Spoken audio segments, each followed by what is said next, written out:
दरशा खेल करक में कामयाब ऑपरेशन जहन्नुम वासिल किए गए खारिज की सीसीटीवी फुटेज सामने आ गई है। ज़राए के मुताबिक भारतीय स्पॉन्सर्ड खारिज दहशत गर्दों के ख़िलाफ़ कामयाब ऑपरेशन किया गया है और इस ऑपरेशन में देखा जा सकता है कि दहशत गर्द सिक्योरिटी फोर्सेस से भाग कर गार की जानिब जा रहे हैं।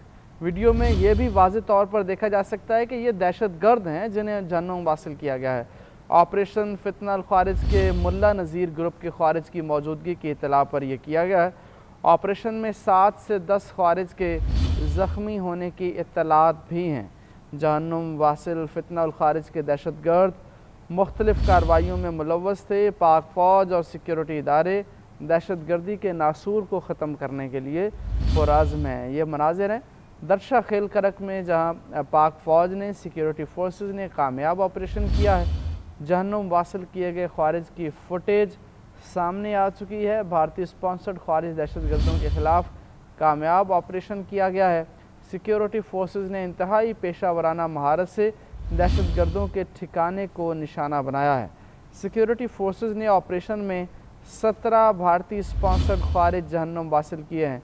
वीडियो फुटेज में देखा जा सकता है कि दहशत गर्द गार की जानिब भाग रहे हैं। वीडियो में वाज़ेह तौर पर दहशत गर्द दिखाई दे रहे हैं जिन्हें जहन्नुम वासिल किया गया।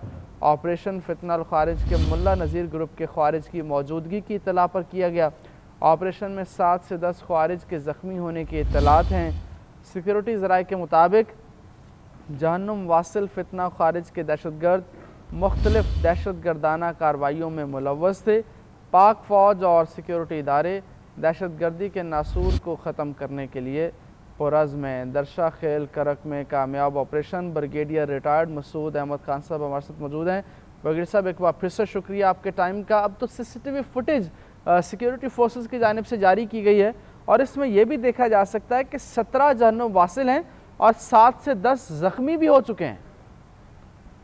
जी हाँ, बिल्कुल ऐसा है। देखें, ये 22 के करीब बताए जा रहे थे और उसमें तो 17 मारे गए, बाकी जख्मी थे। तो ये अब इंटेलिजेंस बेस्ड ऑपरेशन था और क्रेडिट जाता है सिक्योरिटी फोर्सेस को। जिस तरीके से हमने तसलसल के साथ उनकी कामयाबियां देखी हैं और ख़ास तौर पे ये इंटेलिजेंस एजेंसी इसको क्रेडिट जाता है जो उन्होंने ये इंफॉर्मेशन देते हैं और इसके बाद सब्सिक्वेंटली ये ऑपरेशन होता है। तो इससे हमारे सिक्योरिटी फोर्सेस का अज़म का भी इजहार होता है कि दहशतगर्द जहाँ कहीं भी होंगे, चाहे उनका ताल्लुक फितनल खारिज से हो, फितनल हिंदुस्तान से हो, लेकिन उनको कैफर किरदार तक पहुंचाया जाएगा।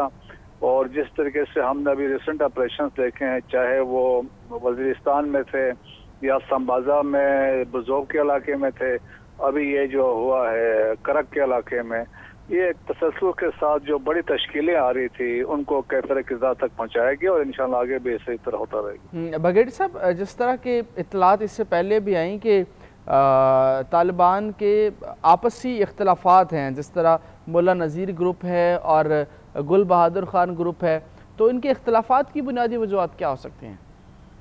देखें, ये एक एथनिक राइवलरी भी है, क्योंकि देखें कि जो अभी जो फितनल खारिज को हेड कर रहे हैं वो महसूद हैं, बाकी ये वजीर हैं। तो वो एक ट्रेडिशनल इनके आपस में राइवलरी है, क्योंकि मैं जो फितनल खारिज को सवाए फजल रहमान जो था, मौलाना जो था मुल्ला फजलुल्लाह, वो उस वक़्त एक आउट ऑफ द जो बाहर से बना था। बाकी सारे ये कंट्रोल जो होता है इनके पास ही रहता है।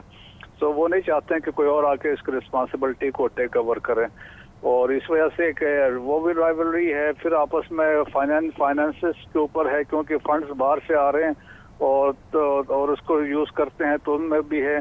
और फिर इलाकों का कंट्रोल का भी है। अफगानिस्तान के अंदर भी इनके आपस में राइवलरी, जहाँ जहाँ ये ऑपरेट करते हैं, चाहे वो खोस्ट में बैठे हो, नंगहार में बैठे हो, पक्तिका में हो, पक्तिया हो, तो वहाँ पे भी इनके आपस में भी राइवलरीज हैं। और रिसेंट रिपोर्ट्स भी आए थे अफगानिस्तान के अंदर, जब इनकी आपस में जो लड़ाइयाँ काफ़ी कुछ हुई थी, उसमें कोई 30-40 के करीब ये लोग मारे गए। तो कंटिन्यूस इनके आपस में ये एंगेजमेंट्स होती रहती हैं। बहुत बहुत शुक्रिया ब्रिगेडियर रिटायर्ड मसूद खान साहब हमारे साथ मौजूद हैं।